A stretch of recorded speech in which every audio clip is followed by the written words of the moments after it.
Did you know that the median retirement savings for Americans aged 65 to 74 is about $200,000?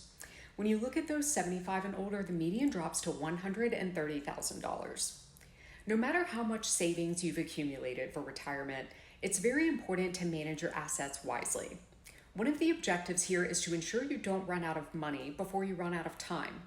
You may have heard of the 4% rule when it comes to making sustainable withdrawals from your retirement nest egg.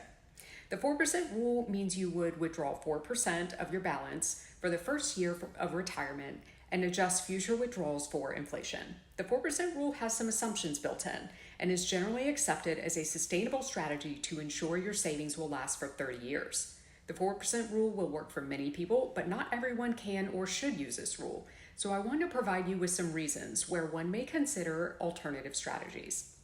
The 4% rule assumes the length of retirement is 30 years, but many people plan to work past age 65, or some may plan to retire earlier, such as 45 or 55. The 4% rule does not account for earlier or later retirement dates. If you end up on the early or late spectrum with regard to retirement date, you may want to consider using a different rate, such as 2.5% to 3% for early retirement. Another concern that may arise is if you have periods during retirement where you need access to more money. There may be home repairs needed that would require you to access more than 4% of your balance. You may also want to tap your savings to a larger degree when you are younger and are more active. Many people plan travel or other activities early in retirement when they are in good health, knowing that as they age, health or other issues may arise that limit their mobility or activities.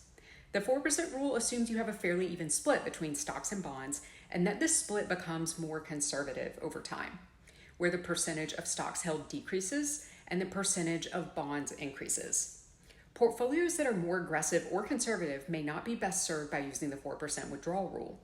Using 4% as a starting point is a reasonable approach when establishing a withdrawal strategy. However, you may have personal circumstances, risk tolerance variance, or goals and objectives that call for a more customized strategy.